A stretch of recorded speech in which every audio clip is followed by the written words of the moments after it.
Sorry about that.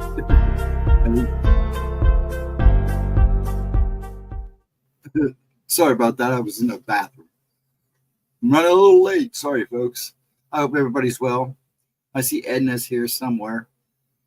And Latro, what's up, bud? And Nightmare, thank you for coming in. I'm sure you're stuck around somewhere back there. I hope you guys are good. Hope you guys are having a good weekend. We'll start Gemma's replay. I'm going to do one of her Christmas one. I'll start that about 12:30. I hope everybody is good as people wander in. We're down. Well, there's two other people. I think I'm one of them because I am in chat. So, but I hope you guys are good. When you guys are ready, talk. And I will sit here and get prepped up and ready for the first upload at least and make sure I got it good to go. And I do. Cool breeze. Yeah. There we go. Yeah, Scary Merry Christmas Fun. This is from 2 years ago. Let me drop that down so I can see. But yeah, I hope everybody's good. Now I'm down to 2. I guess I was 3 people. Oh, person. Latro. I'm reading a book about anti-gravity. It's impossible to put down. That's cool. I hope you really are. It's an interesting subject. I have to put my glasses on. Ooh, I'm feeling that. That's pretty funny good. Awesome. Here, let me do something here. I look ugly. Well, see if, oh, there she is. I was just going to say, I wonder if Edna's going to come back. Hold on, I'm messing with my screen here. I look pretty bad. Good. Hello, dear. How are you feeling tonight? Alatra is reading a book about anti-gravity. You can't put it down, man. How are you, dear? Are you doing good? I hope. Give everybody time to chat. Type. And it's probably in bed typing. Phone. Right? Or are you on a laptop?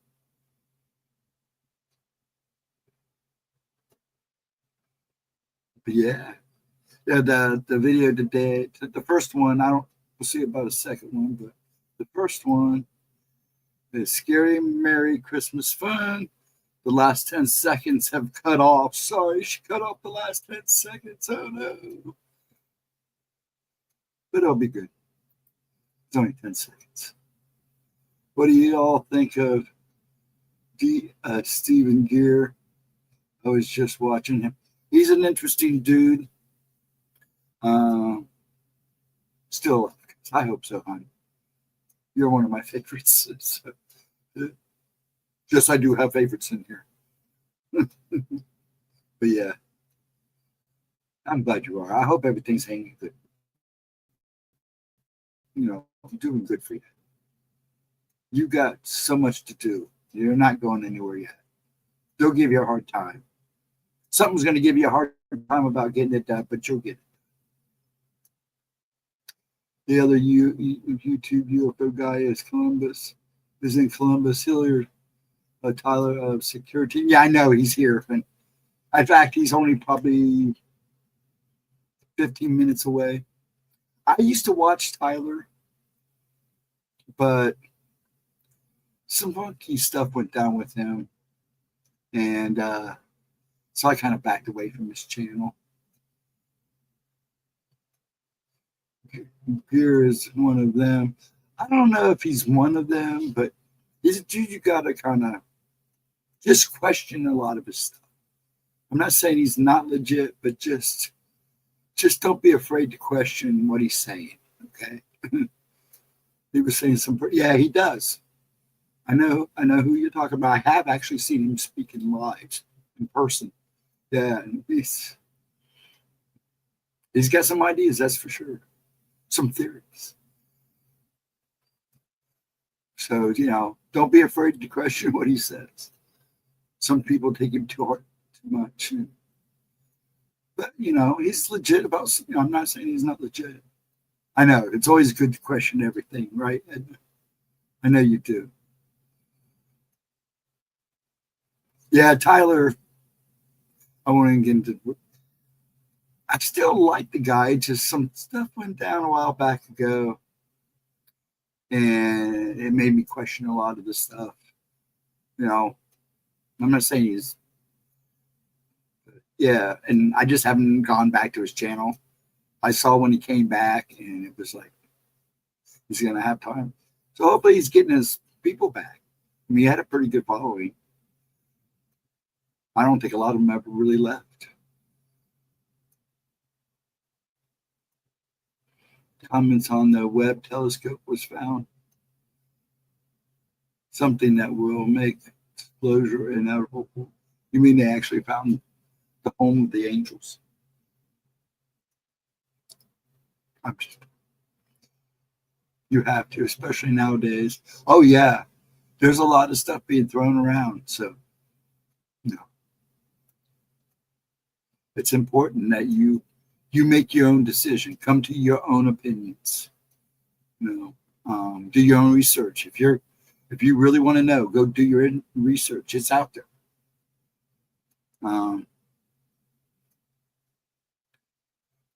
The Webb telescope, I kind of know what you're talking about there, and you never know. But it's going to happen. But it's going to happen in a weird way.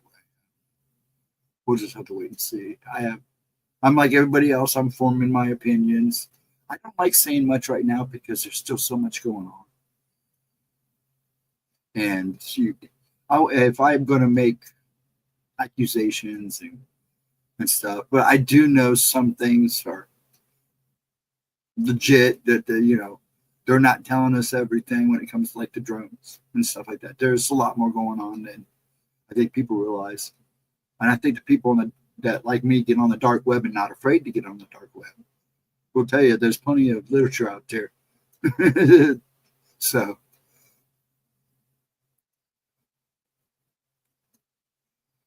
I don't think the Klein to communicate. Yeah, like that. I don't know. We'll just have to wait and see. I'm not saying there's not something out there. This may not be what people think it is.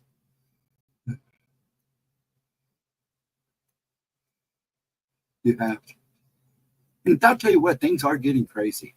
They stopped making the show for Netflix, Black Mirror. You know why they stopped making Black Mirror?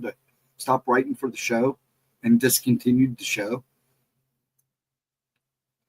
It's because the world is so weird right now that we're literally living in their episodes, in their past episodes. The guy goes, I don't know what to write because we're literally living in a Black Mirror right now episode, and he won't write anymore. So they stopped the show. I about freaked out when I read about that. It's true. What are you going to say? What kind of fantasies are you going to come up with now? Because every time you come up with fantasy, it becomes legit. It's like conspiracy theory. Alex Jones rumbled out a lot of crap and stuff that I'd been saying even way before him, and it's true now. It's okay to have an opinion. That's how we discuss that, and you're right, Edna. Sometimes mine tend to upset people. So, but I want to be. See, like I said was it Thursday? I take in a lot of information, but getting it out is not always so easy. That's why when I do research for other people, I just write down what I gather and I send it off to somebody who can properly expose it, relay it. And the research I've done was from everything from child bad stuff and looking into that and trying to expose that to one of my favorites is for what I call forbidden history, stuff that they won't tell us, stuff they're never going to tell us. And the fact that they do try to change, or they do change history. So yeah, but I've done research for all kinds of channels, especially on Telegram, because there were some people out there on Telegram, man. They talk some wild stuff. I don't even know if Telegram exists anymore. Because the guy I used to do the guys when I retired last year, I still do research. I'm a little more picky about what I do now because it brings me in extra cash. Um, but it's only like last month I did some stuff for somebody about UFOs and some government officials about what they said. And then I did some research for a guy on a particular church, which was pretty interesting. The world would what the world is what we have made it. We are the weird ones. I agree with that. I'm watching season 2 of Joe Pickett, Game One on Prime. Last episode they were discussing the Wendigo board lurking. Wendigos. Where's Ryan when we need him? I'm surprised he didn't pop up out of the word work. You say Skinwalker or Wendigo, and he's here. Hopefully he'll come back and do Tuesday Talks with us if things don't change too much after the beginning of the year. We'll have to wait and see. My questions upset the adults when I was, yes, and I had that problem in church. So you got to remember, when I got to that age where you start asking questions, I think it was either my 13th, 14th. I think I've said this before. One of my birthdays when I think it was like 13 or 14 years old. My dad literally gave me a Bible and Chariot of the Gods. He goes, read these two and tell me what you think.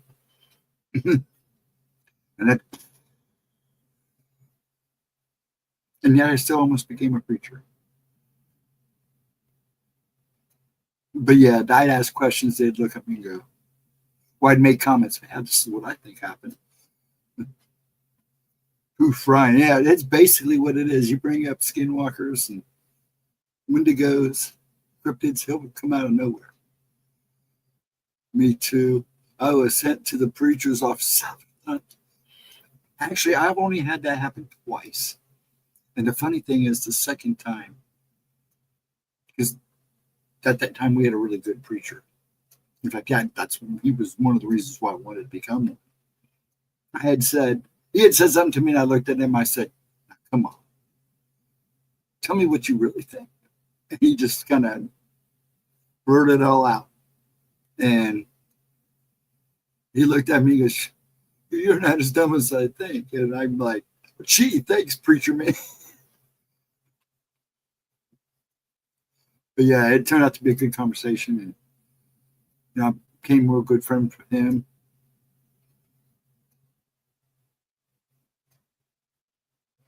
It was twice for you. Yeah, twice for me. The first time was not a good one. The second time was more fun. I think they were just picking on me because it was just the whole thing was just interesting. But the first time, yeah, it was.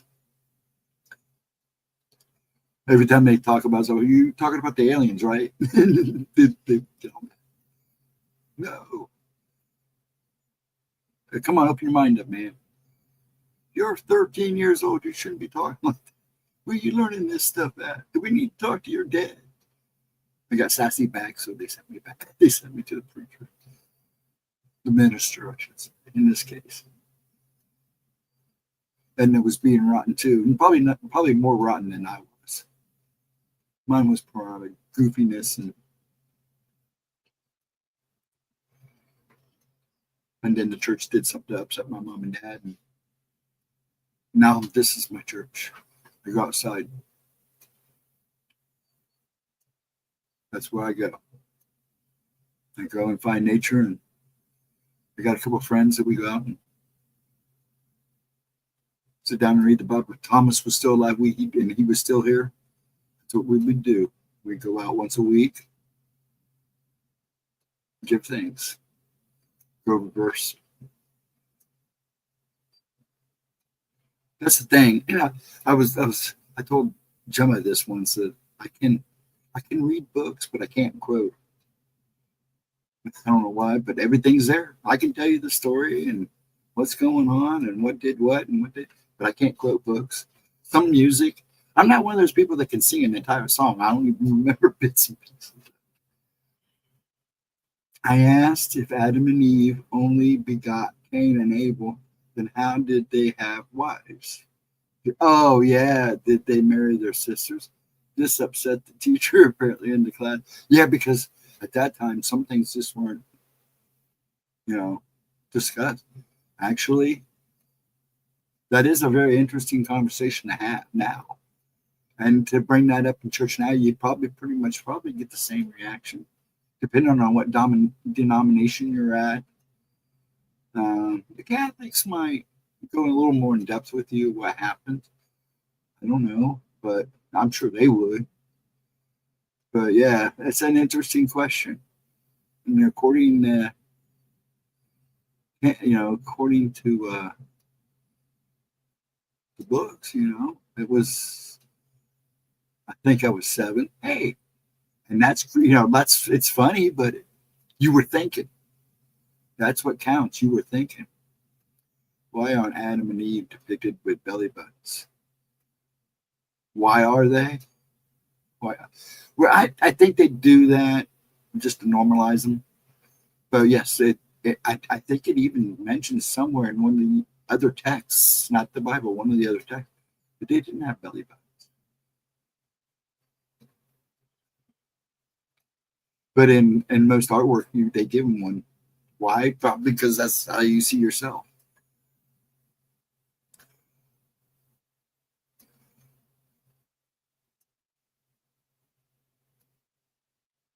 It's a conversation.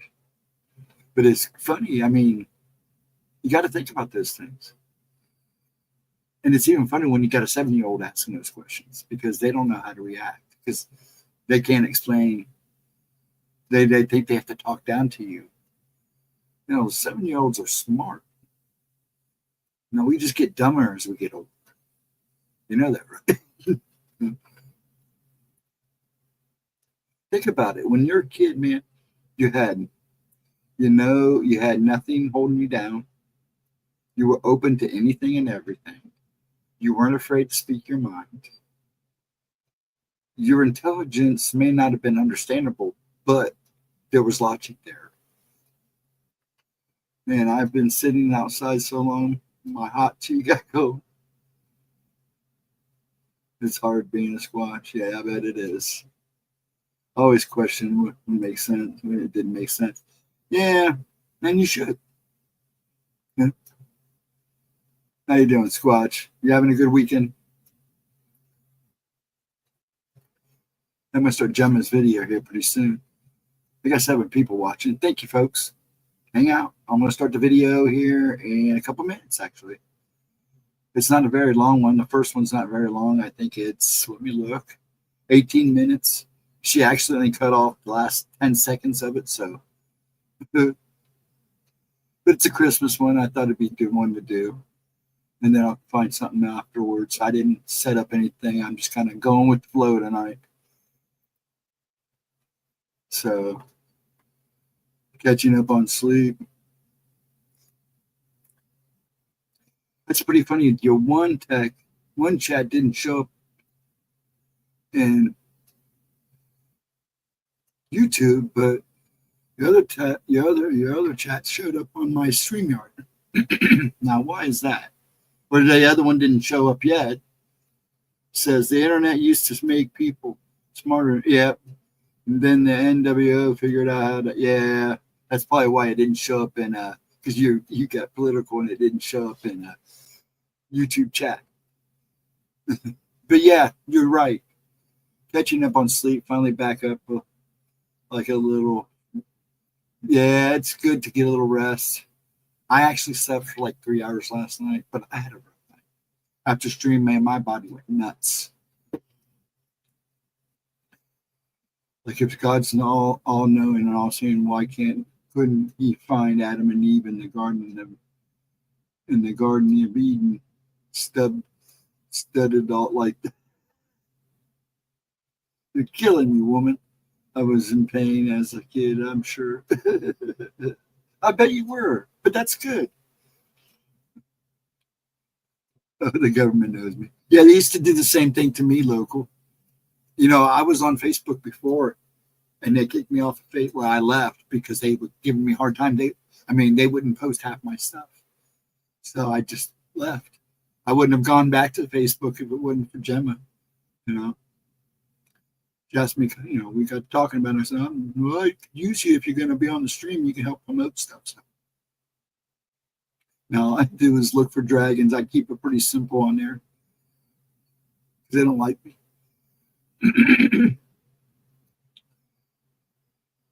The stream I shut down when I started talking about.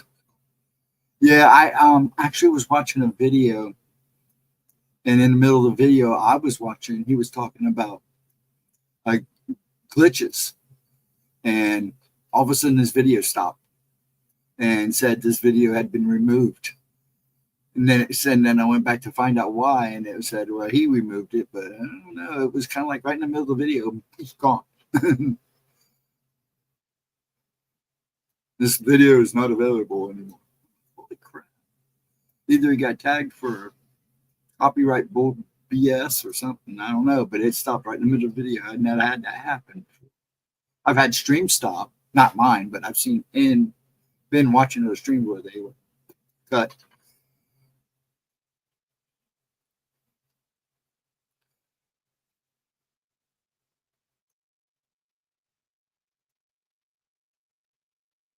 Yeah, that's pretty typical Squatch of seeing dragons in the rivers bed. There is one river, the Euphrates, that looks like a dragon, and I'm thinking that's because that's where the 4 angels are supposed to be buried and put away and kept away until time comes. So yeah. Other than that, now I've seen some mountains and some stuff pretty sketchy. It's like, yeah, that could be a lane. That could be a giant lane there that falsified. But yeah, so that's the stuff I'm actually into, is that kind of stuff.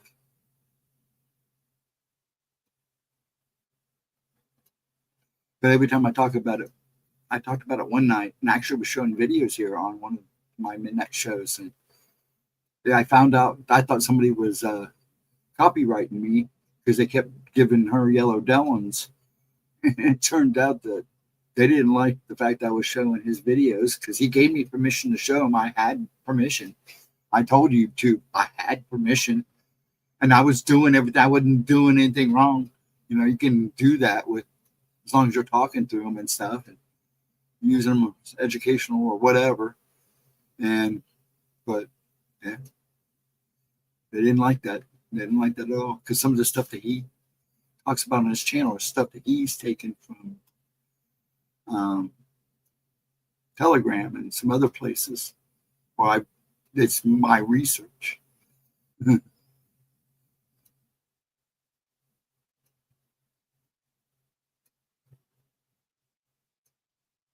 I think there's Squatch out there. Oh yeah, there's a lot of things out there that they will never admit to, and the veil's lifting now. I believe in dragons, and I believe dinosaurs were considered dragons, but I also believe that there were dragons with those dinosaurs. There's a lot more going on than you realize. I think there were mystical creatures. There are things that when that veil opens and lifts the rest away, that the rest of it come through, you're going to see the strongest of men are going to weep, man.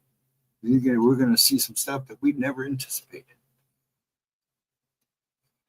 Similar to the Chinese, yes. There's too many ancient drawings. Yeah, and that's the thing. That's like giants. You know, there's Aztec stuff out there and Mayan stuff out there with dinosaurs on. So, you know, we walked with dinosaurs.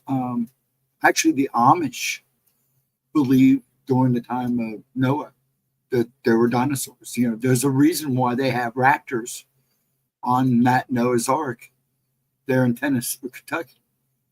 If you've ever been there, if you've never been there, go check it out. They did an amazing job. But yeah, they've got dinosaurs on that ark, and they believe that there were dinosaurs walking at that time.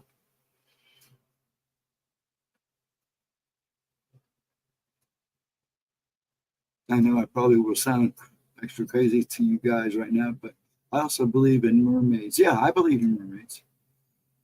Yeah, there's stuff out there that's a mythical creature. For everything that we have been led to be a fairy tale or a myth or mystical or fantasy, it all leads into something very real. It's all connected to. It's all connected. And people are going to start realizing it's a lot more connected than they think. And glitch in reality ain't half of it. And things I've seen, dude, I can't even explain half the stuff I've seen. You know, I did spooky time to talk about the stuff I see, and I have a hard time talking about it because at first, I don't know if you guys would ever believe it. And second, I've seen some crazy stuff that I can't even explain. And why I see it, I have no idea. You know, it's bad enough I see the things that follow people. That's never fun. And at this time, when this world is crazy as it is, leaving this house anymore is like a nightmare. Hey, Mike, how you doing?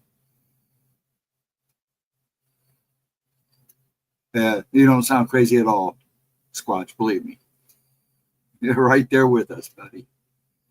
How you doing, Michael? Mr. Behold, are you doing good, sir? You didn't flash boom everybody, so that was nice. He didn't make us all blind and go deaf, slamming that hammer around. We're good. We're hanging tight. I'm getting ready to start the video here pretty soon. The upload. It'll be an 18-minute one. You guys sit and chat. I'm going to relax a little bit. It's been crazy. I've been trying to stay busy all day and then not got much done. It's pretty weird. I guess I got the small things done, but I got a lot of work to do. Tomorrow's going to be a busy day. A very busy day.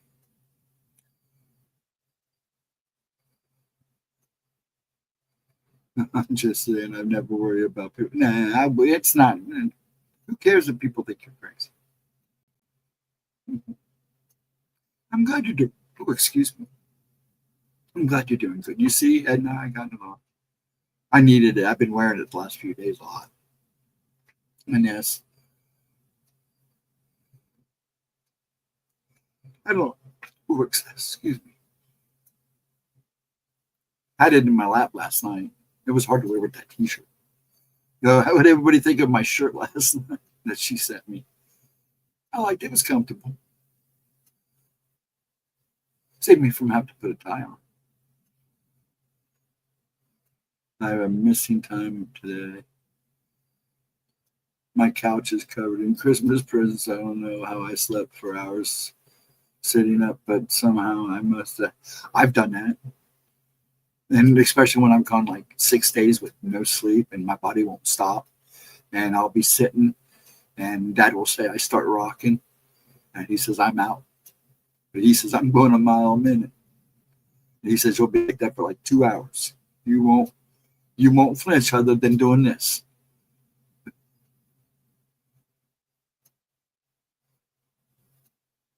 Goes, do you have a M on your hand? I have two on both sides. There's one right there. M. And one right there. Yes, I have two M's. You can see there's one. And the other one is just not as bright, but yes, I have two M's. Interesting, huh? And if you believe in that stuff.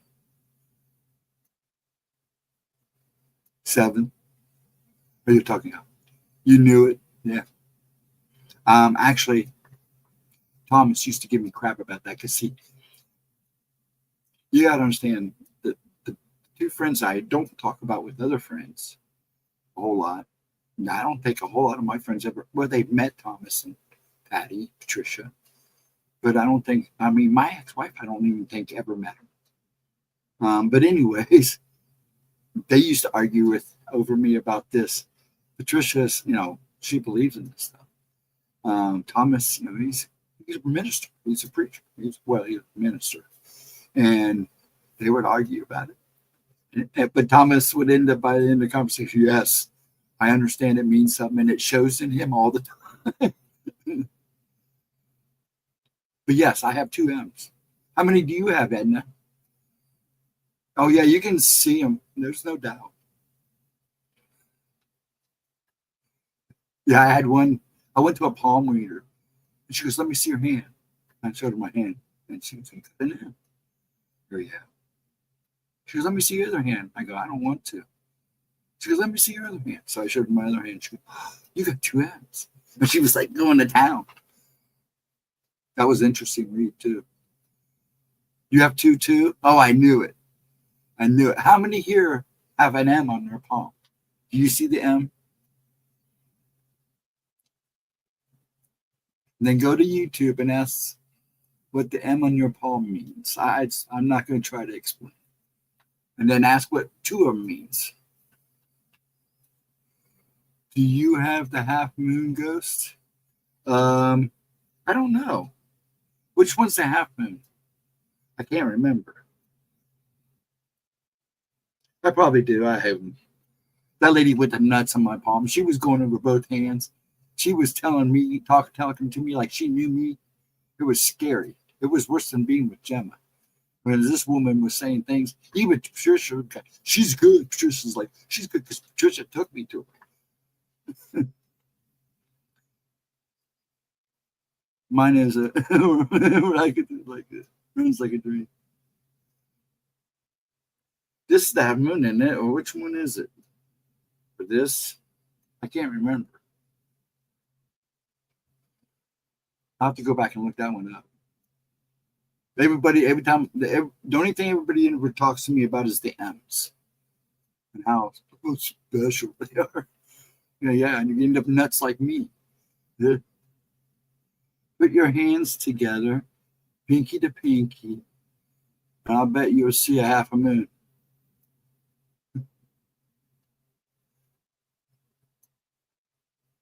Well, what do you?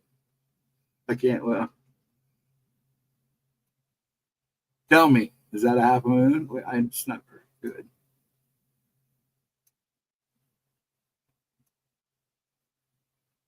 I don't know. What do you think? I didn't know about that one. She didn't have me do this. I have a V on both hands. Yeah, some people do. You don't have the. It's obvious there's an M there. Put your hand the other way. What do you mean the other way? Like this? Put your hands together, pinky to pinky.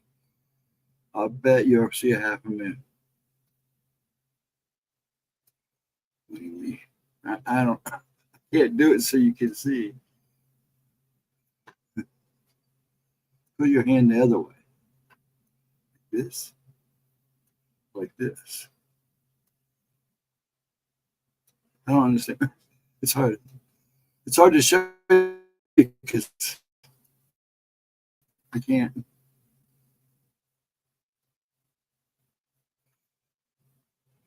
Yeah, I never heard that one. She didn't have me do that. Man, she was going over all these lines like fire.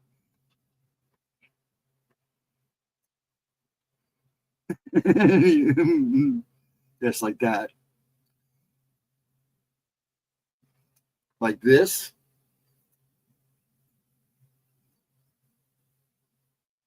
And then look at them. This is on the front. I mean, I have lines that meet together. Yeah. See?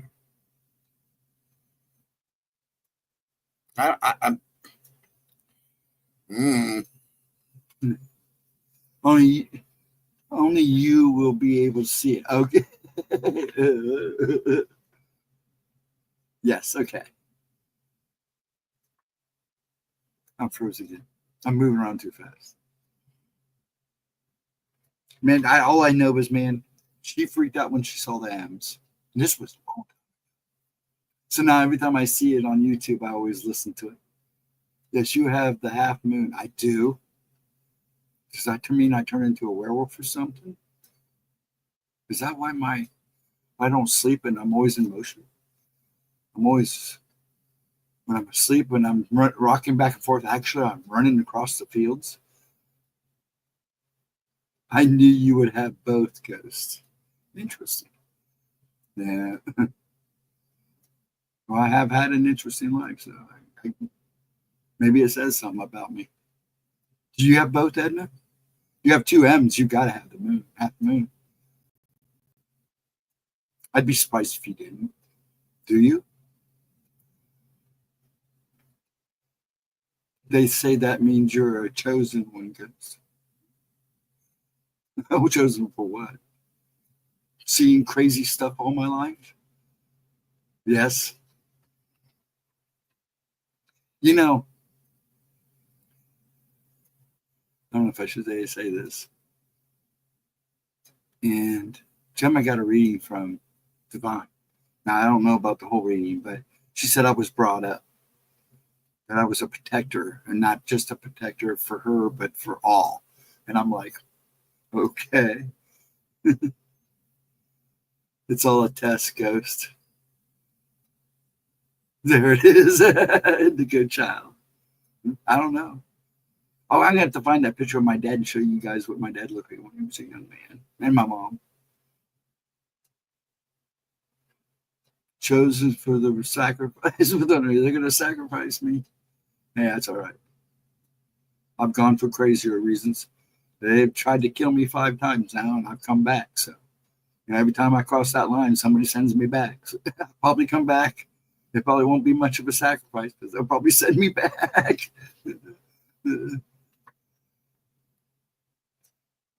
And you go through hell to pass through. I'm going through it, that's for sure. I see enough craziness.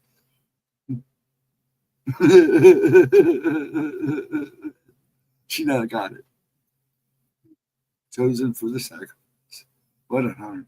I wonder if that means they're going to put one of those alien face huggers on my face like they did in Aliens vs. Predator. First one.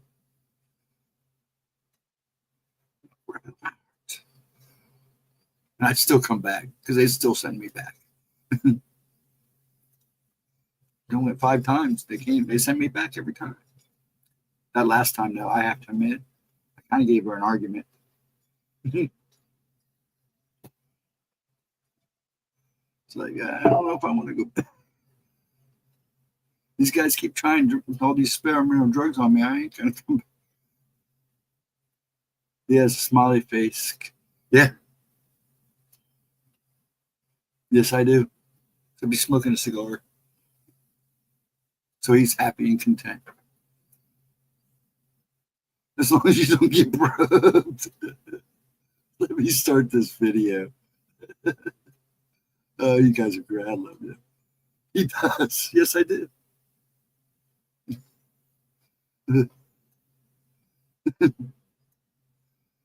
I like the cigar in its mouth, though. Yeah, I did. This is actually, I order cigars through a warehouse. Cigars International.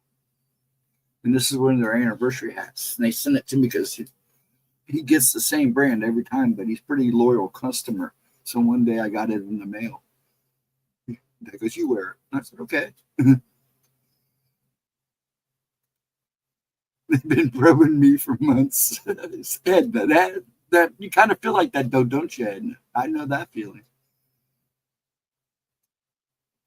They can at least buy you dinner. Yes, really.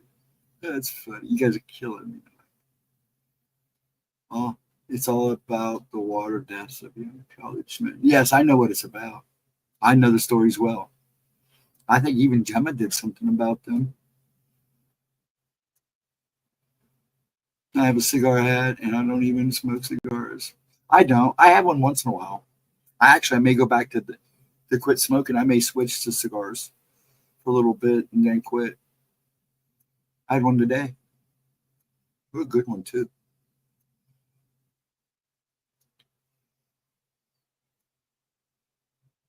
Yeah, and they find these smiley faces all over the place. Well, at least there's one at almost all the places they've either found bodies or they think they've fallen in.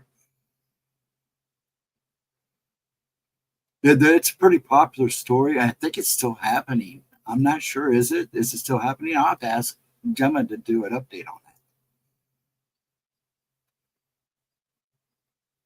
that. If I'm smoking a cigar, I'm inhaling that sucker, and there's a bunch of, hey, you got it, buddy. They talk about the smile face kill a lot on the William Ramsey podcast. Oh, really? That's an interesting case. And they think it's more than one person. They don't think it's just one. They think it's kind of like an occult. But I don't know. I've heard all kinds of theories on that. Actually, Mike, that's what my dad smokes. He has a pipe too. He bounces back and forth between the cigars and the pipe. He loves his pipe. And last time I think I got him was a cherry flavored.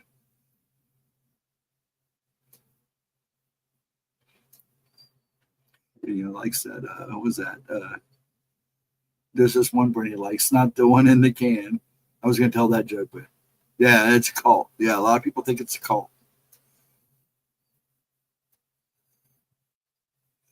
Yeah, I'm trying to find him a cigar holder now so he can smoke because he chews on the end of the cigar so bad. He wants a holder. I can have a hard time finding a cigar holder. Captain Black. Yeah, I've got him now. He liked it all right, but he gets one of this big, nice can that it's like a ceramic thing. Oh, that stuff smells great. Let him out, Ghost. Yeah, that's it. Let him out.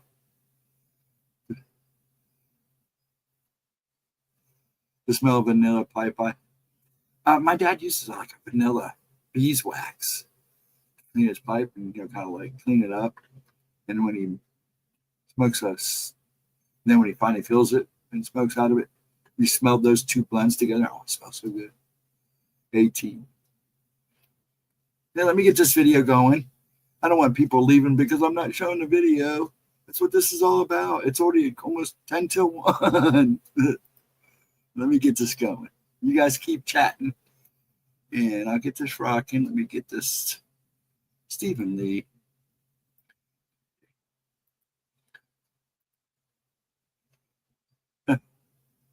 You guys are great. At least we're having a good time. That's all that matters. But this is Gemma's replay, so I should replay a Gemma. There we go. Let me go to the bottom. I can't. Hold on. Down here. Make it big. There we go. All right, here he goes. Make sure if you can't hear it, let me know, okay? I just want to make sure everything's good. What is up, you guys? Welcome back to my channel. And if you're new here, have to turn it up a little bit. My name is GemmaJade, but today I'm going to be having a little bit of fun with some scary Christmas legends. Guys, this is just for fun. Some of the facts may be wrong. This is not something that I researched like I always do. It's just kind of a fun Christmassy video. So Merry Christmas. If you don't celebrate Christmas, I apologize, but I'm sure you can get a kick out of this too and just have some fun with it. Fun, fun, fun, guys. That's the theme of the video. Hey, if you guys here we are, my gemstones. It seems as though Christmas is upon us. And honestly, I can't believe it's here already, right along with 2022. This season's a time for celebrating with family and friends, gift giving with loved ones, and a warm and gentle fire going while the kids gather around with their hot chocolate, listening to Christmas music, or in my house, watching a Christmas story over and over and over again while it plays for 24 hours on whatever that awesome channel is that does that every single year in the United States. However, I'm Gemma Jade, this is my channel, and I always like to do things a little bit differently. Therefore, there will be no Maids of Milkin or Lords of Leapin in this video today. Oh no, I am here to bring you some of the more scary legends of Christmas. Some Santa Claus figures maybe, who by all means probably let on their resumes to get the job of the jolly old elf. They are literally doing it wrong. And I can't even imagine the horror the little kids suffered back in the old days when sitting around the aforementioned fire to listen to the tales of the creatures and beings and monsters perhaps creeping into their homes early Christmas mornings. not to bring treats and gifts, but to decide the child and the rest of the family's very fate in some cases. Let's start off with a legend I am all too familiar with, as I heard stories of her growing up from my maternal grandmother. It's a bit confusing, as the way I heard it, she was a Celtic goddess, but the more I research, the more I find my beloved grandmother might have been wrong. Here it is, guys, the 12 slayers of Christmas. Keep in mind, this is just for fun and not for educational purposes, so my research was less than extensive. Just calm down and have a good time, okay? Number 1, Perkta, goddess who came about during Alpine paganism in the Middle Ages. She could be called a kind of traditions police, as she went around making sure all of the traditions of the old days were being upheld properly in the homes that she visited. I guess technically the old days had old days too, so even way back in the Middle Ages kind of makes sense. She would roam around during the 12 days of Christmas and the 12th day especially, as this is when she made most of her visits. She would sneak into the homes all along and up and down the frozen countryside. She focused on specific occupants of the homes too, mainly the children and servants, and if she felt they had behaved and worked hard all year, she would reward them by quietly leaving a silver coin in one of their shoes. Thanks. However, if they had been lazy or if they constantly misbehaved, she would sneak in and slit their stomachs open while they slept and replace the guts with straw and pebbles. All a little girl had to do to get her death sentence was not spin all of her flax or wool for the season by the time Perkta showed up. Think about it. She basically turned these little kids and workers into stuffed dolls themselves. I wonder if she left them under the tree with a little bow. Also, if you ate anything other than the traditional fish and gruel on feast days, you were up for grabs. Basically, anything you did that wasn't traditional, you were getting the knife. Number 2, the Greek goblins. No, not the green goblin, even though he is awesome. I'm talking about Greek goblins because, hey, what would a scary story on my channel be without some sort of fae being? Allegedly, these little monsters lived underground for the entirety of the year, except when the 12 days of Christmas rolled around. Most versions of this particular Christmas legend had these fairies being more annoying and mischievous than anything else. They pull little pranks with the Christmas decorations and things like that. However, the Turkish legends are a bit different and a lot more horrifying. In Turkey, these goblins hang out at night in the street and ask random questions to just as random passerby. If the passerby gets the answer wrong, hint, the answer is always the word black, they're slaughtered right where they stand, right in the street. If they answer correctly, which they hardly ever do, because remember what great wordsmiths all fae are, including goblins, they're let go, but only for these little devils to return some later time when it's freezing cold out, and they would imitate the voices of the person's loved ones calling into the cold, dark night for some kind of help. They lure the person out in the hopes they will be lost and freeze to death. What fun! Number 3, the Christmas werewolves. The Pricolici, and I'm probably pronouncing that wrong, are Romanian werewolves of ancient lore, and they love Christmas. They love to roll around in the snow, as most wolves and even dogs do. But that's only when they aren't slaughtering people. Their uniqueness stems from the fact that they don't make another werewolf by biting their victims. I don't really believe werewolves make other werewolves by biting their victims either, but this was in 4 or 5 different topics that I researched about these werewolves. I thought it had to be some curse or spell, but moving on. Oh, and also, they're hairy, reanimated corpses of evil men who've committed violent crimes in their lives. They have this incredible and unquenchable thirst for blood even after their deaths, and so they become these werewolves. They just rip apart their victims limb from limb, and some legends say that they are most active during the 12 days of Christmas. The thing is, they can't be killed on the first try. The first time they are killed, they aren't werewolves anymore, but turned somehow to vampires. And then the third time, when they're killed as vampires, staked through the heart, head chopped off, burned, whatever. This is the way they are finally gotten rid of. Third time is the charm, and this is when their souls go to hell. This one I really don't know about, guys, but I'll leave you with a reminder that werewolf activity is said to increase during the Christmas season, perhaps roaming the woods and checking in on sick grandmothers with irresponsible and perpetually late granddaughters running around in little red capes everywhere. But see what I did there? Number 4 are the Yule lads of Iceland, and they're sometimes called the Christmas lads. Nowadays, as is usually the case, just ask the Brothers Grimm, a lot of the tales I'm recounting for you today have been changed into some Disneyfied version of the original, lulling us into a false sense of security and actually giving these terrifying legends more room to strike as they catch most of us off guard. This is one such tale, albeit a much milder example. In modern times, these Christmas or Yule lads mainly take the place or work right beside Santa, doing only good and making sure all the little boys and girls' presents arrive intact and on time. However, these lads are said to be the sons of two mountain trolls, again with the Fae. I swear I didn't do it on purpose. And they would terrorize the little children of the land if they had been naughty throughout the year, mainly with annoyances and pranks, but still. Wait until you hear this one. Now, each of them had a different name, which basically coincided with what they did or what their job of terror was. My Icelandic is a bit rusty, so here are the English translations to the very best of my ability. Sheepcoat harassed the naughty sheep.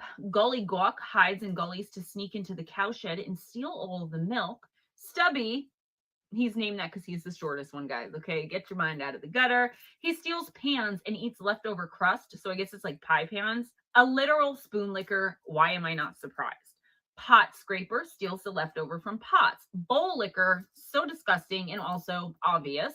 Door slammer likes to wait until the middle of the night to do his little game and scare the little crap out of everyone in the house. Skyr gobbler loves Icelandic dairy products and will do whatever it takes to get his grubby little hands on some. Doorway sniffer uses his giant nose to sniff out more food. Meat hook uses a hook to steal meat. And then there's sausage swiper, window peeper, and candle stealer. I'm going to gloss right over window peeper here because, trying to keep it PG. But wait. Can we just go back to doorway sniffer here? Like, what the actual F? I wonder if he has another sniffing hobby in the house. Lock your personals up, ladies. The door sniffer has arrived. I just said I'm keeping it PG. There's a reason these little tricksters and all of their tomfoolery made my little list here tonight, and that's their companion, the Yule cat. This disgusting, gigantic, and slobbering beast eats certain little kids for dinner and sometimes even swallows them whole. Which kids? No, not the naughty ones, because that would make too much sense. It actually eats the ones who do not receive clothing as gifts. I guess this is a way for parents to rationalize to their children why they're receiving clothes instead of toys. Number 5 is Krampus. Well, here is one that I'm sure most of us here have heard of one legend or another about, and it's the infamous Krampus legend. With horns, fangs, and I'm pretty sure a split tongue, this guy could literally be our modern version of Santa Claus's evil twin. Most people know Krampus to be from Germany, but his legend stretches even further than that. He's also said to haunt the lands of Austria, Croatia, the Czech Republic, Hungary, Slovenia, and northern Italy. Jolly old St. Nicholas is mainly focused on doing good for the good children of the world.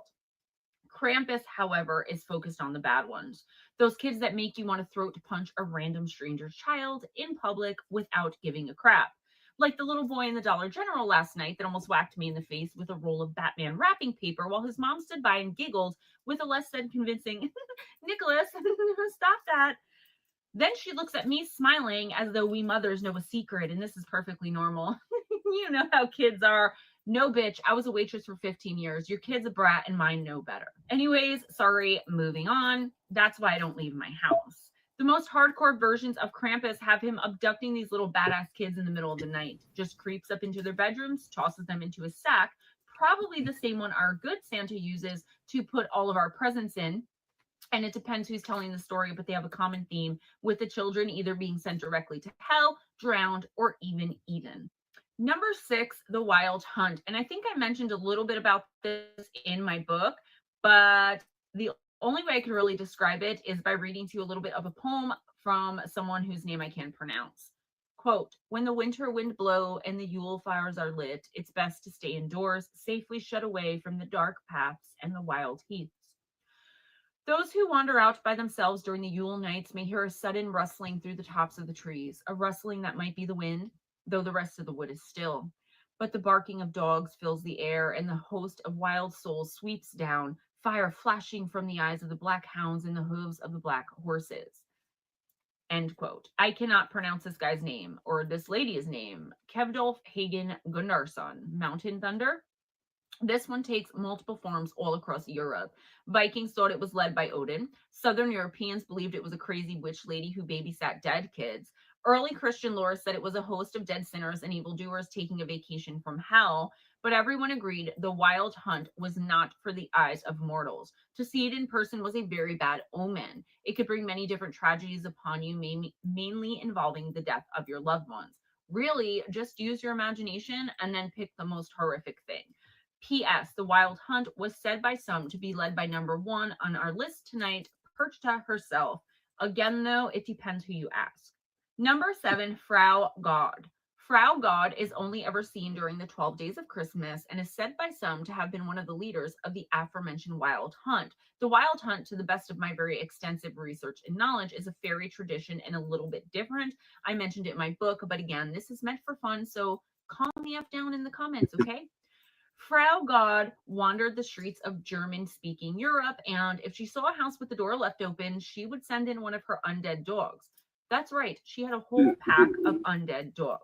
By the way, let's just put this public service announcement out there. The more you know. Bad idea to just leave your door open in general, especially if you're from a place where this crazy dog lady roams around and about on Christmas time.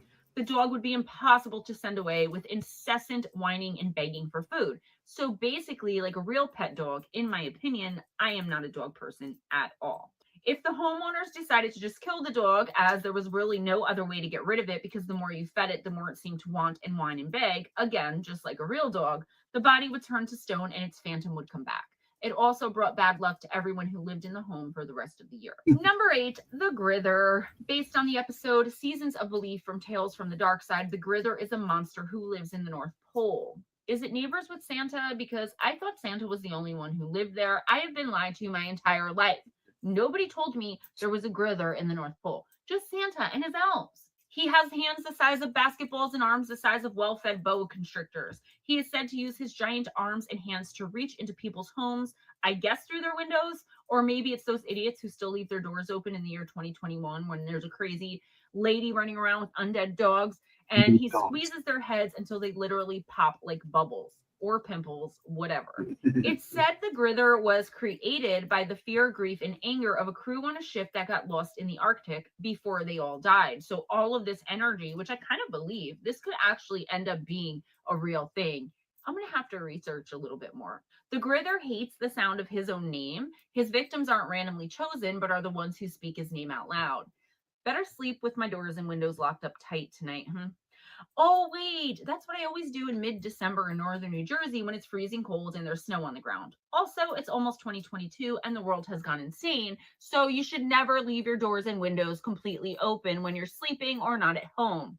The more you know. Number 9, Christmas is Coming by Gina L. Grandi. I couldn't figure out how to incorporate this one besides just putting it on the list. It's a poem I came across a few years ago while in the dentist's office and reading a magazine, and it stuck with me. It's just, I don't know. Here it is. Quote, each year I watch you sleep. I like that you are still and breathing and quiet, and it's a game to keep you that way. Sometimes I'll move closer, carefully, running a finger across your sleeve, touching my tongue to your hair, letting my beard brush your forehead. If I think you won't wake, I'll open a drawer. I'll press a thumb into the contents and smile that you will wear my touch unknowing on your bare skin. Maybe I'll open a closet. Maybe I'll move something on the dresser, just a little. Maybe you'll notice. I like that you might not. The cookies I'll eat because why not? I'll think about you slumbering in the other room and lick the crumbs from my fingers. I'll hold the plate on my lap, let it rest there. Eventually, I'll fill your stocking. Each gift I'll handle carefully, tenderly, before slipping it inside. I'll picture you in the morning, finding what I've left, and sometimes I'll have to pause to catch my breath. I'll think about this time last year and the year before. Each year is better than the last. Before I leave, I'll take a last look at you. I might whisper to you. I might lean close to your face and breathe hot into your ear. Merry Christmas. See you next year. Ho, ho, ho. And number 10, Santa Claus himself. I know I've been cracking a lot of jokes and having a lot of fun with this one, guys, but that was kind of on purpose. There are so many terrifying things in the world. I kind of wanted to do a creepy Christmas video while still keeping the magic of it in it for myself. See, I was reignited this year when my toddler, who's now 3.5, is having his first year where he actually understands about Santa and gifts and Christmas. I've been able to just yell Santa and look up at the sky whenever he has given me a hard time in the past like 3 months. See, he understands when I tell him that Santa sees, hears, and knows everything. But that brought me, of course, because I am who I am, to a very horrific and terrifying thought. Am I traumatizing my already sensitive child with telling him these things? Think about it. Do you guys know that a lot of parents stop telling their young children about Santa altogether? Why? Well, think about it like this. He sees you when you're sleeping, he knows when you're awake. In this community, especially, we should know how dangerous someone like this could be. Am I right? He knows if you've been bad or good. So basically, he's a stalker that could possibly be watching us in our most intimate moments. Quote, be good for goodness sake, end quote. Well, that just sounds like a flat out threat to me. How about telling kids, quote, you better watch out, end quote? I mean, that's got to be terrifying if you really think about it. This man sneaks into your house and eats your food. He wasn't very good to poor Rudolph either, if you remember in the movies, until he needed something from him. So imagine how he treats other people's animals. Watch your cats and dogs, folks. That's all I have for you today, guys. Please be sure and give this video a big thumbs up. If you celebrate Christmas or any other December holiday, I really hope that you have a happy one, a merry one. Merry Christmas, happy holidays, happy New Year, whatever it is that you're celebrating. Okay, so don't get offended. I love you guys, and I hope you have a really good one. That's funny. She did cut herself short. Hold on. Gotta switch back. Let me find something. I'm still on the screen. There we go. That's funny. Let me get this out of here. I don't want to get rid of that yet. See if I can find something short. If you guys want me to keep going, I'll leave it up to you, but I want to find one just in case you do. I might do one more. See if I can find it. So I was trying to find the other Christmas one. I thought she did another Christmas one.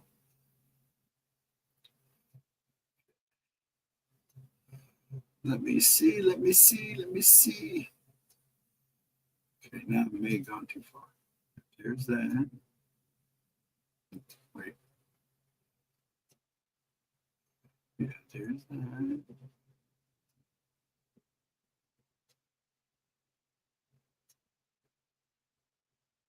You know, she has a pretty big library, and that's not even counting the ones that she cut.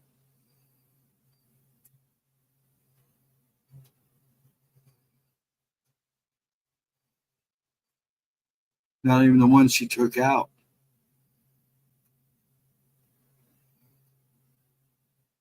Let me see here. I can't see what you guys are typing at the moment, so you guys could be doing anything behind my back. Behave in there.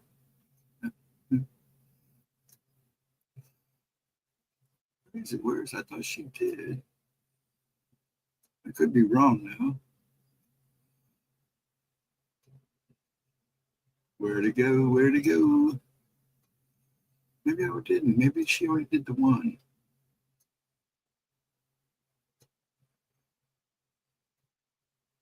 She must say it must be that. She may have done only the one.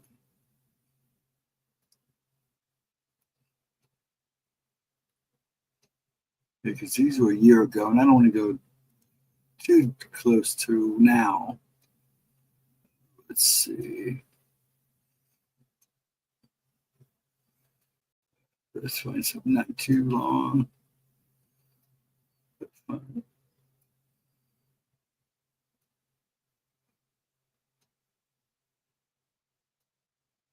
Oh, where's that one?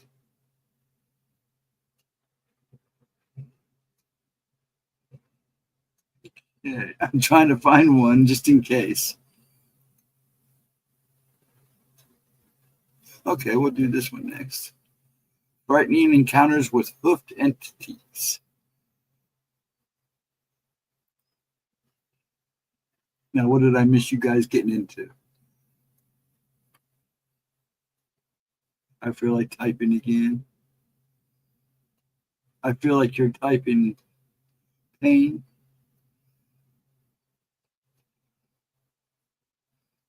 I'm laying in bed, balancing an iPad on my lap. Spell checking keeps messing with me. I figured you were in bed either on your iPad or on your phone. That's hilarious. You better start wearing pants. I actually have pants on tonight. I was outside working and like flannel jammy bottoms on, doing some stuff out in the garage. So I just stayed in them.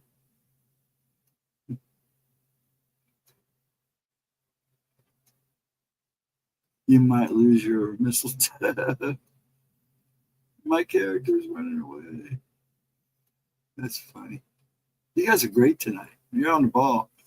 And there's only 6 of us. At least we're having a good time. That's all that counts. I used to make cookies, cakes, and pies, all kinds of food. Couldn't do it this year. A lot of, yeah, well, hey, let them be disappointed. Sometimes they can pick up the slack. Yeah, I didn't get to do the baking I wanted to do because I'm trying to catch up on stuff. It's like ever since after the fire, it has just been go worse than normal. It's been insanity. I did make us a coffee cake the other day, which was fun. I like doing those. They're easy, and those guys wolf them down. But I need to make some cookies and stuff. I get Giles come home one day with the Pillsbury or whatever it is, with the little pre-made sugar cookies with the decal on the with the little character on the carrot. He loves those things. He bought 2 packs home. I get up in the middle of the night at 1 o'clock in the morning. He's making these things. Crap. I bought Sasquatch cookie cutters, so I need to use them. There you go. I'm thinking I might try to make Christmas cookies tomorrow. I will get. That's one thing I missed before my mom got bad. Man, she used to make tons. She'd spend like a whole week doing nothing but making cookies, and I'd be right there with her. Give me some of this. Let me taste test. She had the chocolate crinkles down to her, and then she used to make the peppermint candy cane cookies, which was basically a sugar cookie that tasted like a candy cane. Those were always awesome. I will get a little frosty, Mike. Might get frostbite. You guys talking about me. Make sugar cookie squash. There you go. No, it's good and easy. I'm trying to. My ex makes the best no bakes, and I can never get mine to turn out. And then I ask her to make some, so Giles will go get them, and by the time he comes home, he's eating them, or he says he's keeping them for himself. It's like, oh man. But I got Ashley now. She can send me stuff. She can send me some Buckeyes so I can send them to Gemma. Gemma's never had a Buckeye before.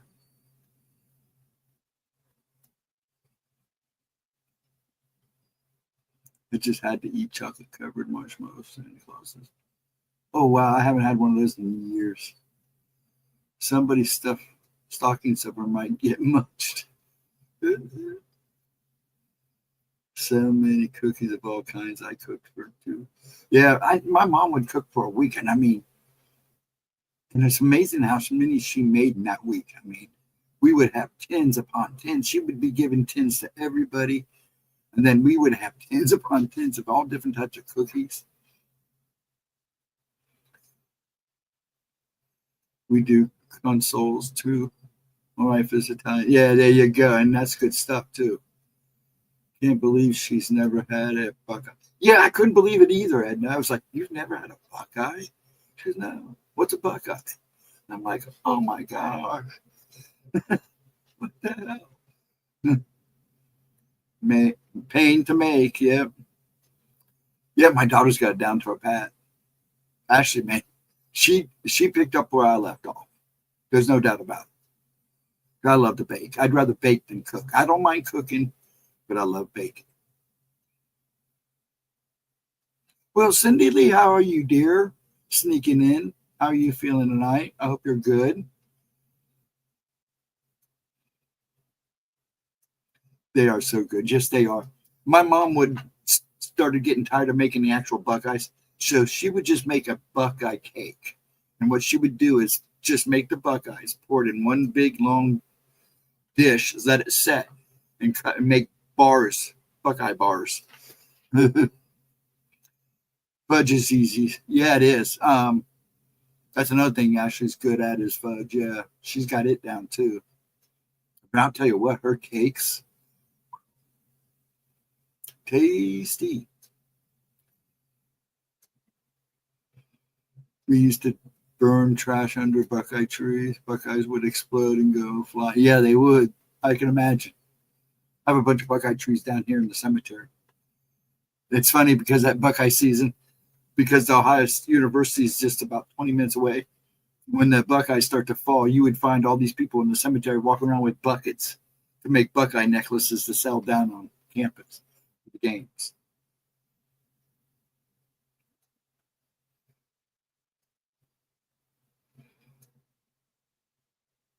I've never tried it. I guess I should buy a candy thermometer and shot.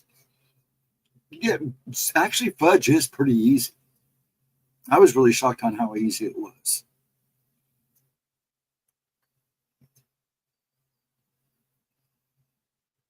But my mom's crinkles, that's another thing that my mom had. She had perfect every time. They were nice and soft. That's one of my favorite cookies, in fact. I was never much of the Candy Kiss cookie. I would just take the Candy Kiss off and just eat the cookie. You don't need anything like that to make fudge. You don't. Nope, that's right, you don't. I just finished my mom's birthday video and posted it on Facebook. I can't believe that I didn't realize it was the 22nd. Oh, man. Yeah, it is the 22nd. Yep, time flies. Yep, it's the 22nd. Yeah, because it screws me up because I have to be careful what I put in on the dates when I, do my stream setup because I've messed up. Thinking, midnight, I'm thinking, okay, the 21st. And then it wouldn't come out right and you guys wouldn't, it'd be like, you can't do that. And I'm like, what? So we'd do it for tomorrow night. It's weird. I like peanut butter cookies with the Husher Kiss. Yeah, I do too, but the problem is I eat a couple of them with the kiss in them, and then I end up taking out the kiss and just eat the cookie and save the kisses last. There was a woman who brought fudge that she made at work before she retired. Oh, really? That's cool. It took an hour to make.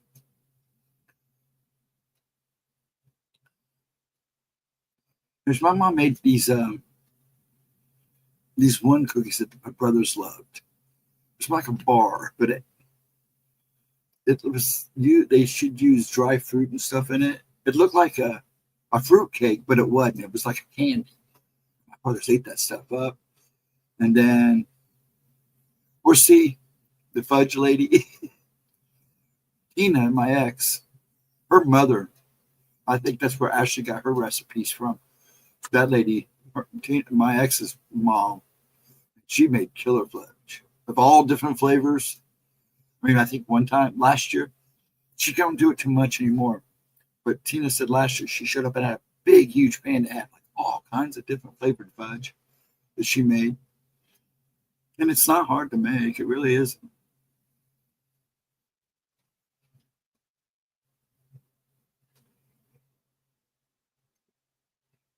You guys got quiet. Everybody stop talking. I'll start the video then. I'll show one more. Then we got. Oh, it's 1:20. Yeah, I'll show one more. It's not big. Let me get that set up. You guys keep rapping. 7 people. Thank you, folks, for coming in and hanging with me. Please remember to donate. Gemma does have 11 o'clock. Ooh, excuse me. 11 a.m. premiere videos. She didn't tell me what it was. She said Friday what it was, and I should have wrote it down. But there will be a premiere at 11 a.m. Monday morning. here. So come and check it out. Should be a good one. Knowing her, the last one was really good. Talking about goodies. Yeah, we'll all leave here hungry. It's no different. We always seem to be talking about food. At one point or another, we always end up talking about food. AK come in here and tell us what he's cooking on the grill, then we'll be at set. You can do that. Let me get this started. You guys talk. Get it up.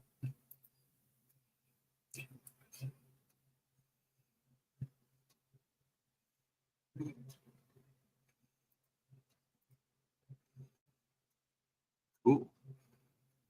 Now, Mikey, behave. She looks good in this one.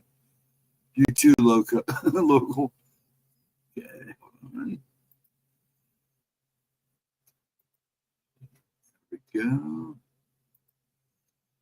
Make sure I'm set. Good. Make her big. There we go. And you folks, you ready? If you have any hearing problems, please let me know. And we start. What is up, you guys? Welcome back to my channel. And if you're new here, just welcome. My name is Gemma Jade, but today we are going to be discussing terrifying encounters with demonic hooved Sounds much better on this one. Okay, so I did a poll in the community tab, and I saw that the main thing that most of you all want to see more of is encounters with strange creatures in the woods.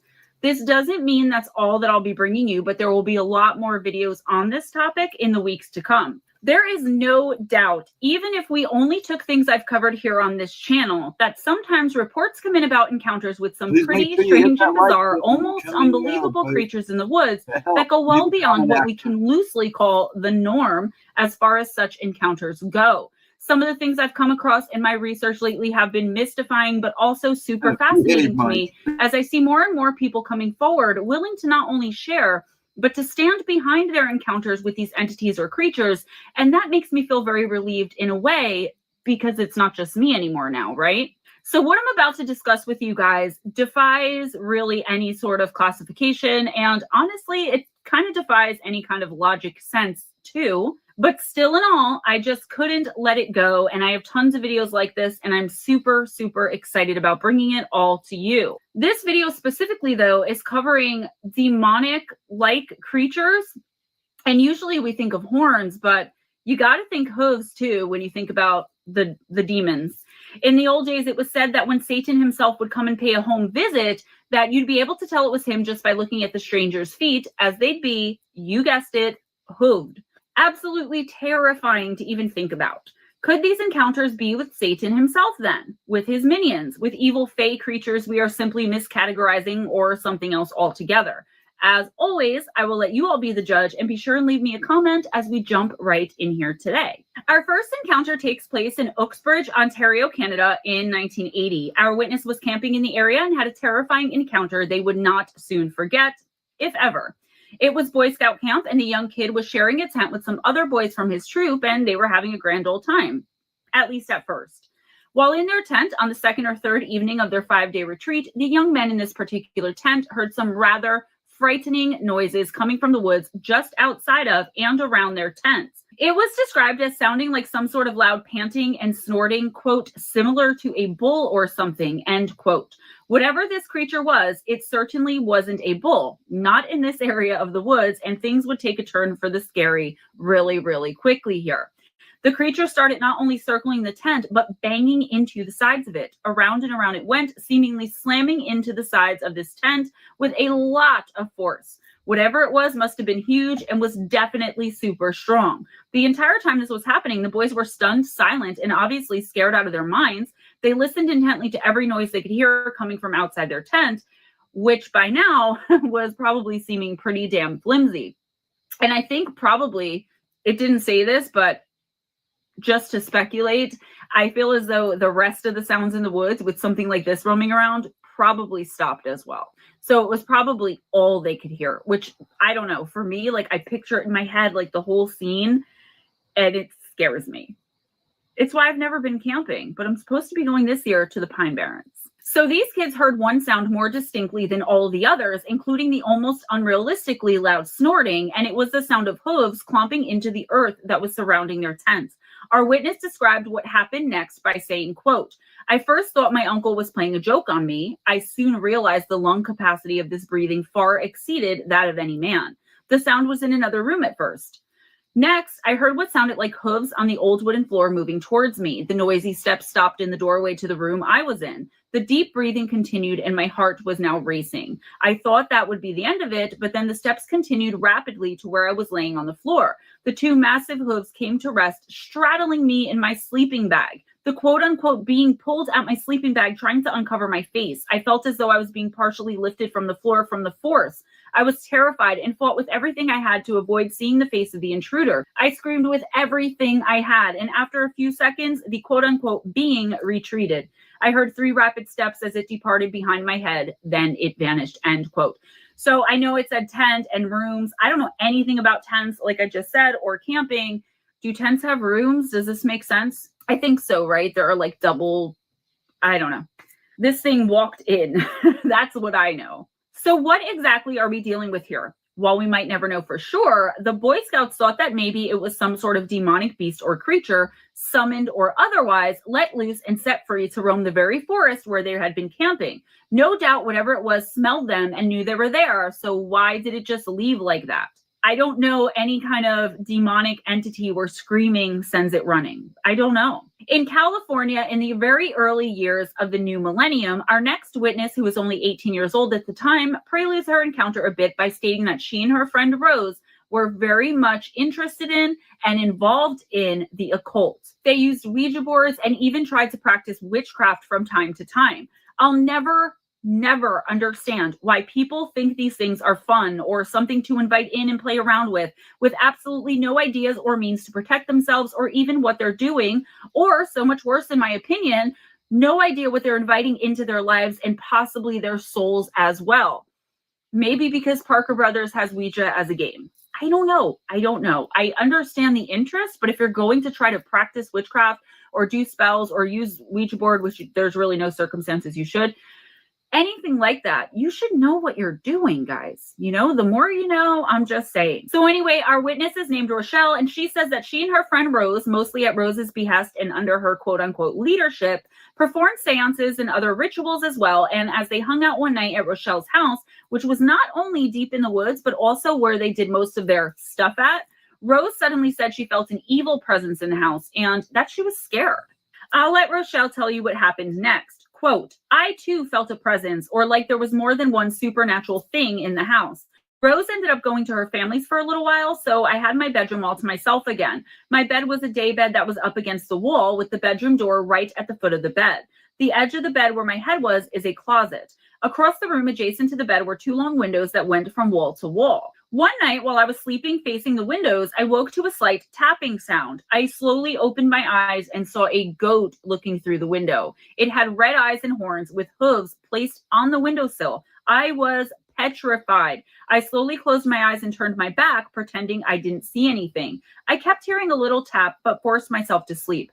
This happened twice, then never happened again. I told my mom about something at my window, and she told me, quote, 'I know there is something in this house. You and Rose invited it in,' end quote. I don't know if that is true, but whatever it was, I don't want it to come back. It never did, and I hope I will never see it again. I was not dreaming, and I know that as a fact. Does anyone know what this could have been? To this day, it still gives me the chills thinking about it. Out of all of my experiences with the quote-unquote supernatural, this was the eeriest," end quote. So was this some kind of warning? I don't know what to think as to why these people are only being like sniffed out or checked out through a window, but who knows? Maybe their angels and guides were working overtime, or maybe, which to me is a little bit more likely in a scenario like this, one or both of them was a natural witch and didn't know it and somehow accidentally invoked protection around them. Again, though, the actual answers, as always, are left up in the air and are anyone's guess. The mom here, in my opinion, probably had some kind of abilities as well, whether she knows it or not. So our next encounter, a man was driving down a rural road in Colorado when he saw someone just standing on the side of the road. This was especially odd considering the weather was a strange and somewhat eerie mist of rain and snow mixed together. Our witness decided to pull over and see if this stranger needed any help or if he was in some sort of trouble. This is when he noticed the image he was looking at wasn't a man at all. Quote, I noticed that his body proportions were all wrong and that his legs were long and thin. I realized something was wrong, but I didn't know what it was yet. I still thought there might have been an accident or something, so I pulled up next to the strange man, and that was when I noticed that he had skinny, goat-like legs ending in hooves, and he looked up at me with a muzzled face I will never forget. Those eyes were like embers, and I got the distinct sense that it did not want to be bothered. I pressed the accelerator, and I was out of there, end quote. Smart choice. While our next witness was visiting her grandmother's home, she said she always loved to go out on the porch while she was there and watch the beautiful colors of the sky during the sunset. And this is exactly what she was doing when she had her encounter. Nothing was out of the ordinary at first until she saw something wandering towards her a bit farther off along on the very large property. It came meandering slowly out of the woods and was described as looking like something half human, half animal, terrifying our now stunned and shockingly silent and still witness. It looked hunched over, but it was quickly evident that that wasn't the case at all. As it continued to approach her, it suddenly stood up on its hind legs and was kind of bipedal, only it still looked all wrong.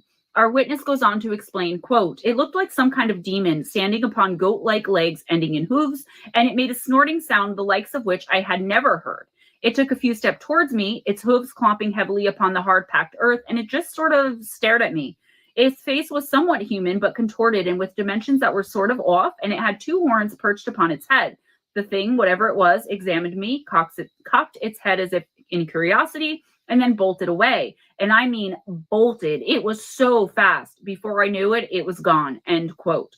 Despite my being able to do a full, albeit rather short, video on this topic, it's important to keep in mind that sightings like these are very, very rare. Either that, or they're just very rarely reported. I can't help but wonder and wander in my own mind back to where it all seems to fall all of the time, at least for me, and that's to the missing in the woods. You know, that little phenomenon we've all become far too familiar with by now? All of the above encounters, despite the differences, have one very strange and very creepy thing in common: hooves. If you think of all of the aforementioned legends, fables, and tales of way back when, you'll find all kinds of devils and fiends and even imps who all seem to have this one malady in common as well. Is it even possible these could be some sort of creature that we haven't classified yet? I very much doubt that it's either that simple or that non-threatening. In my own humble opinion, anyone who comes across one of these creatures, regardless of where, when, why, or how, should get themselves some spiritual help stat. That's not an indictment on them, though. It would just be the cautious thing to do, considering even just laying eyes on one of these things could be detrimental to your very soul. That's all I have for you today, guys. I know it was very short and very sweet, but if you like this content, I will continue to bring it to you. Please give this video a big thumbs up if you enjoyed the content and hanging out with me today. Please subscribe if you haven't already and spread the love by sharing this video. Check out the description box. You will find links on how to donate to the channel, PayPal, Cash App. Become a patron if you donate $20 a month or more. Through Patreon, I will automatically every month give you a personal bonus intuitive oracle reading, a full spread, 7 to 10 cards, and automatically send it to you as a thank you on top of early release of videos, which I'm sometimes able to put out. I'm not that good with my Patreon, but I really do try. Also in the description box, you'll find my email addresses. There's 2 of them, GemmaJadeParanormal@gmail.com and MoonBearOracle@gmail.com. Hit me up about how to purchase sprays, spiritual helper boxes, crystals, whatever it is that you need, any kind of spiritual, metaphysical help or whatever. Personal intuitive oracle readings, either the remote ones or the 1-hour face-to-face via video chat. You can message me about any of that stuff. I also included a very short video, but that was before I started with the spiritual helper boxes and gemstone oil rollers. I keep making promises about the website. Why is it taking so long? There are a few reasons, but mainly it's a little bit of a scheduling thing. But I figure even if it takes a little bit longer than it should, it's going to be exactly how I want it when it comes out. So that's the main thing. So stay patient, guys. It's not going to be that much longer at all. We are almost done, and I can't wait for you guys to see all of my inventory. If you want to come and hang out on Wednesday nights with me and Ghostdragonzw, we are here from 7:15 p.m. Eastern, usually till 11:15, 11:30 p.m. Eastern time. But if we run out of readings to do, then usually I'll just call it a night because I'm pretty much beat and exhausted by then. But come on and hang out. Get yourself a weekly reading, 1 card random pull. I'm pretty sure that's it. Please don't forget to vote for me for Face of Horror. I've posted the link in the community tab many, many times. I really do appreciate it, guys. To win $13,000, a photo shoot with Kane Hodder himself, the man who played Jason Voorhees in most of the Jason movies for Rue Morgue magazine, 2 nights in Buffalo Bill's house, and a walk-on role in a new indie flick. So I was second the last time I looked, first for a little while, going back and forth. I really appreciate all the votes, all the submissions, all the donations, all the loves, the support, the friendship. I absolutely adore you guys. Be kind to each other. Be kind to yourselves. Never accept anything less than others being kind to you. Always go in grace. I don't know why I'm laughing. Smile at a stranger, and I'll see you guys next time. Bye.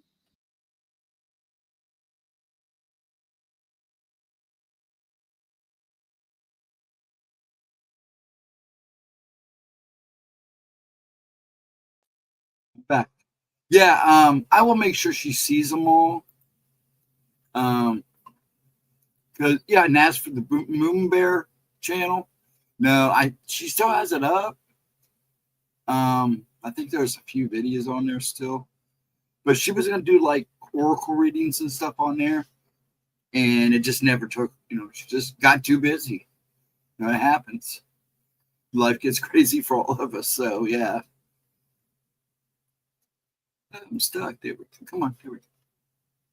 So yeah, she doesn't do much with it. I think she hangs on to it because it's always good to have a backup channel anyways. So yeah, I think she was going to do she would do like a whole 3-card reading for each sign. And she got too much. People get busy. Yes, they do. Life gets crazy is most the case. But yeah. But yeah, it's going to get crazy for her too now, with little man being out of school from here on until after New Year's. Our hands are going to be full for, 2 weeks? So, yeah. I'm sure I'm going to get a phone call. Can you play with him for a while? Which is fine. We have fun together. Sometimes we get on each other's nerves, but we have fun.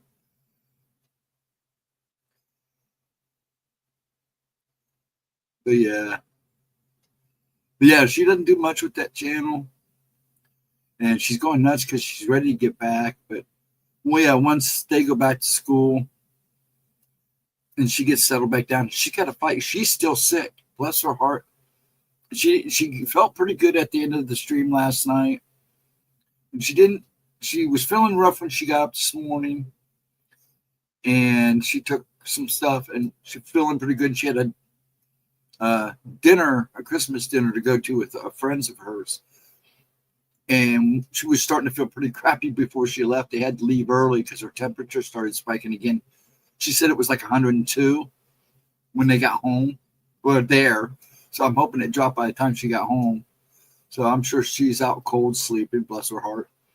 So yeah, I think she'll probably stay most of the day in bed tomorrow. She was pooped, but she was just happy to do it.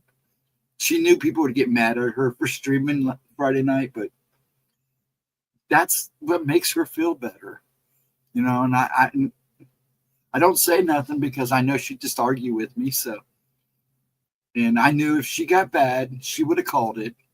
She's real good about that. So,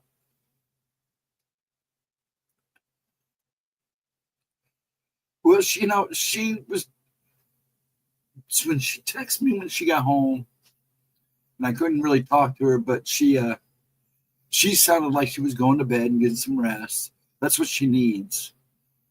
And I know she's been taking, what she needs to take to help knock it out of her. So,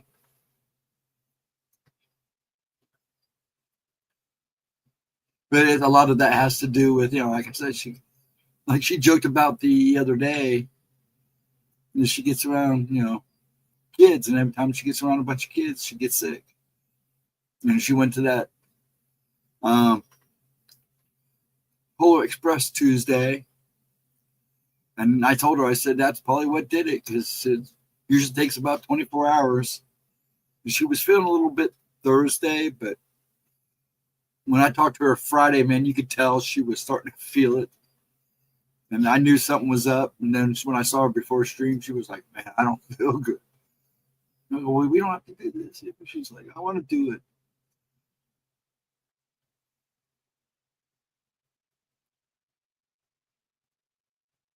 I figure she not. No, I mean, she's breaking it and then just kind of. I think what she does, she gets.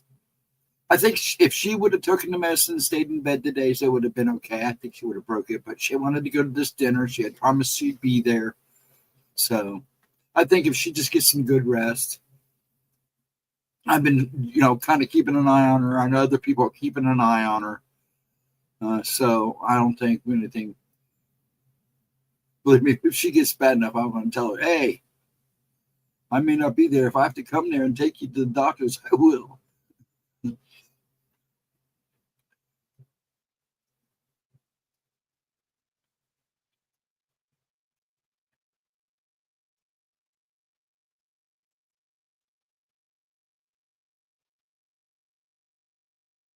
Well, my dad's had it, and I've been flushing him down with vitamin C, some, oh my gosh.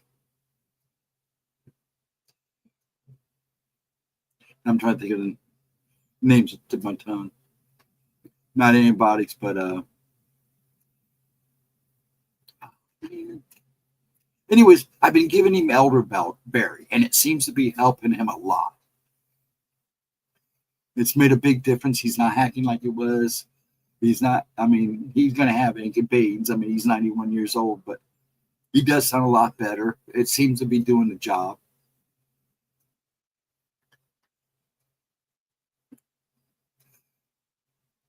Oh, man, when you have dental work and don't take an antibiotic, some bad things can happen, man. That's not good.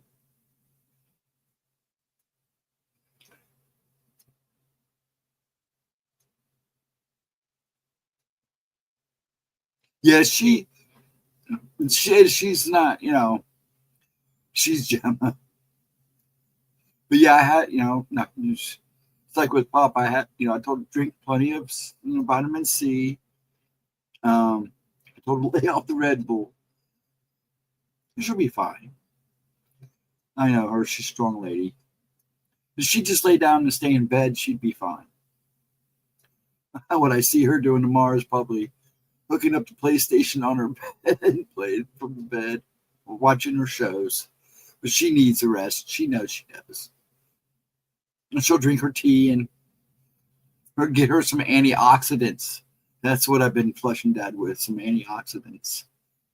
Vitamin D, yeah. And I've been, like I said, I was giving him this elderberry stuff. Oh, man, it made a big difference. A big difference. Paid a little extra for it, but, man, it did. It made a big difference. Did wonders. It actually helped. It's helping. Doctors told me it helped his immune system, too. We were talking about that earlier today, Mike. Getting him a bottle of whiskey and just both of us sitting down, and he hasn't tried to drink it God knows how long. One shot would probably knock him on his butt. And this is Saturday Night Live tonight. Yeah, it is.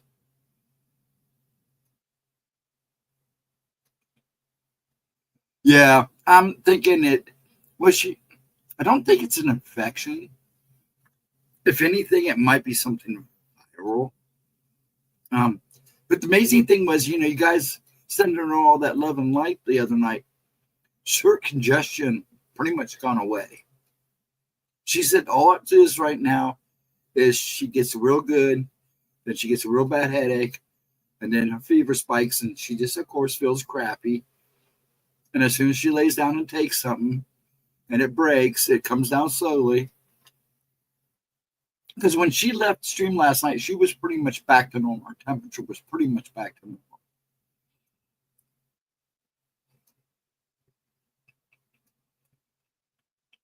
So it's not a consistent temperature. When it goes up and down like that, just because she's not resting. She's not staying off her feet and relaxing. But yeah, she took all those notes last night about all that stuff. So, and she said she had the oil of oregano. So I'm sure she'll try that.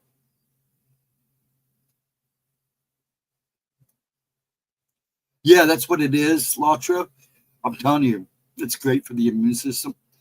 I got him cough drops that were made of it, these pills, and a cough syrup, all elderberry. Within 24 hours, he wasn't hacking. His color had come back. I told his doctor, and she goes, "That's what you do then." They found something that worked for him. He perked right up. It doesn't mess with his sugar, his diabetes.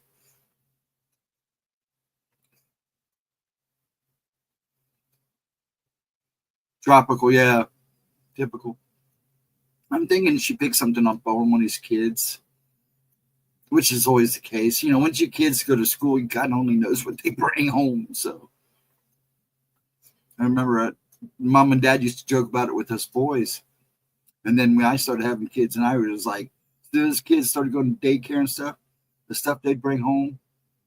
There were times they'd bring stuff home and didn't get sick, but we got sick. It's like, holy crap.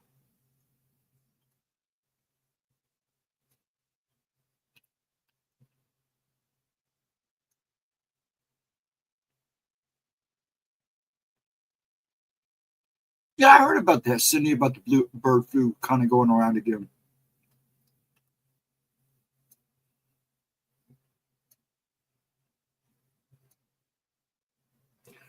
Yeah, you know, they did away with a bunch of chickens in a couple places because of bird flu, and that's why egg prices went way high.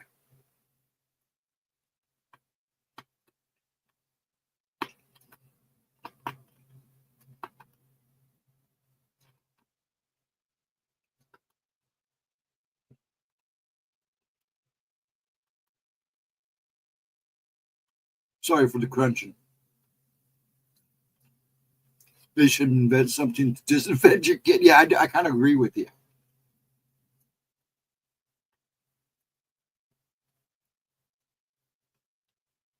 Fever makes it harder for bacteria and viruses to bond. Well, fever, what it's supposed to do is help you sweat it out of your system and break it. And the fever's the side effect of that. Is your body fighting it? That's what I was always told. But I'm not a nurse. I'm not a doctor.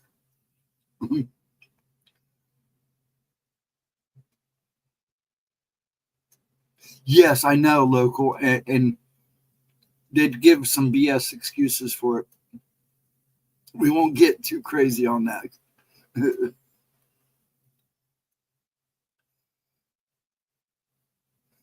What now? Well, we're arguing over. Oh, excuse me. What's that?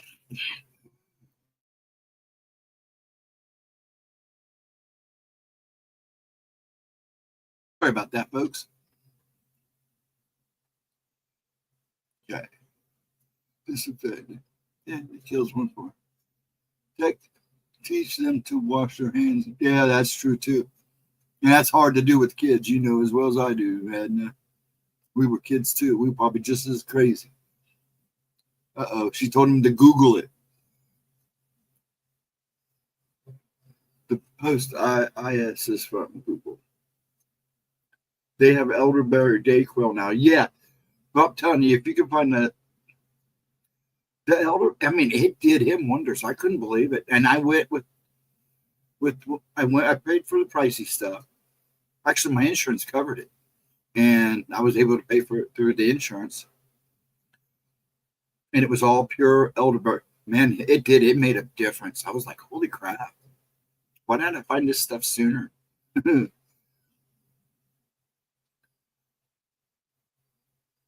Oh, does he really, Squatch? Yeah, pick some elderberries. Wash them up and keep them on hand. Yeah. Did you try it? I don't know if I'd try that Dayquil. One of those companies. I would try the ones I bought. I should go get the bottle, but the package. It's pretty amazing stuff. I mean, you could taste it. He didn't like the syrup, the cough syrup, but I'll tell you what, he didn't like the taste of it at first, and then he was sucking it down like crazy because it was helping him. And then I got him cough drops that was made of it, and like I said, it did wonders for him. Good night. Have a good week, Squatch. Like I said, she's got a premiere video on 11 a.m. on Monday morning, so come check it out. But have a good rest of the weekend. Have a good Sunday, sir. Yeah, I'll probably call it here in a little bit. What time we got? Oh, 10 till 2. I said that Tuesday night, and we still went to 9:30. Oh, we'll close at 9. Nope. You have a good one, local. Be safe. Have a wonderful one. See you on the flip side. Good night, Latro. You have a good one too, bud. Thanks for hanging out with me, guys. Appreciate it. Nice I hiccup and talk at the same time.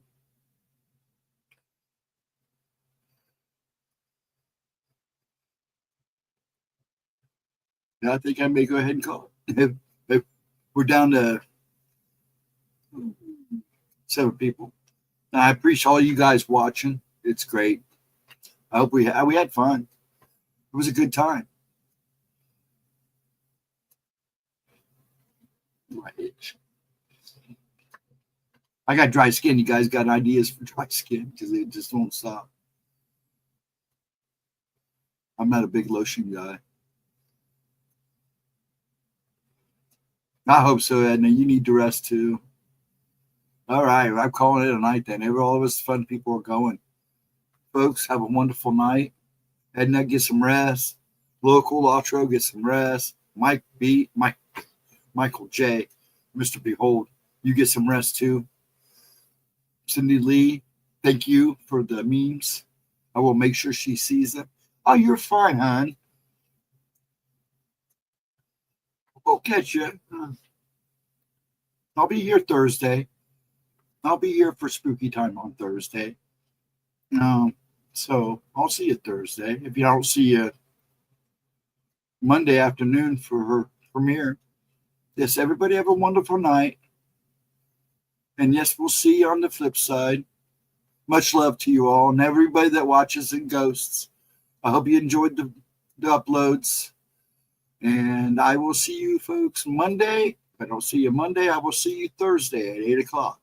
Monday, if I don't see you at Monday at 11 a.m., I will see you Thursday at 8 p.m. So have a wonderful one. God bless. Have a good Sunday. And if I don't see you before Christmas, have a Merry Christmas. Much love to you too.